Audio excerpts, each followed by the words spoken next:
if you've watched any of the other videos, you notice something's missing here in the living room. For years and years and years, we had something here. Come with me, I'll show you. We've had a little bit of a change around here. We had, way back in 1997, when we were living up in Bonner's Ferry, someone gave me their tree plant. It was very small then, and it's been in probably 3 plants since then, or 3 pots, and it's moved with us, and it's been in this house, and finally it got to the point where it just wasn't putting up a new shoot anymore, and I just couldn't afford to put it in another bigger pot. It was just taking over the whole small house we live in. So we decided that it had done such a good job for us, and we'd had it since 1997 for a long time. But we were going to free it this summer, and there was already this hole in the deck where another tree had been. So we decided we'll plant it outside, and we will just let it have a free summer. And maybe it'll make it, and maybe it won't. But it was sure and certain death if we left it in that pot. The pot was too small for it, and the house was too small for it. And so come winter, maybe I'll throw something over it, a blanket over it, and see, you know, if it's supposed to have a few more good years, then God will take care of it through the winter. And if not, then it at least got its last run here out on the deck. But if you remember that tree that's been there for, wow, it's been in different pots. It's been inside. It's been an inside tree for all those years. Here's the pot now, the final pot it was in. It's a great big pot.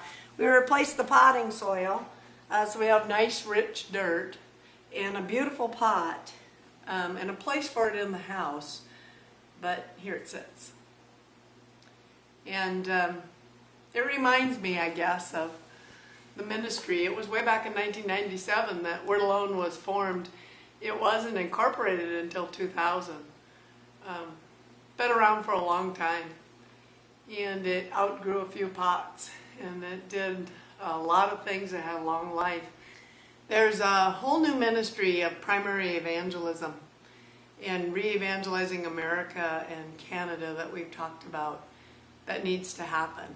And whether that comes out of Word Alone, or it comes out of one of the ministries that came out of Word Alone, LCMC, ILT, Reclaim, Sola Publishing, that's not the question. The question is anybody actually going to plant it? I mean, this is a great pot and has rich soil, but if no one actually plants the seeds and waters them, then it certainly won't grow.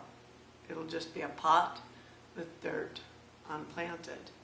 And the old tree, maybe something will come of it, maybe it won't.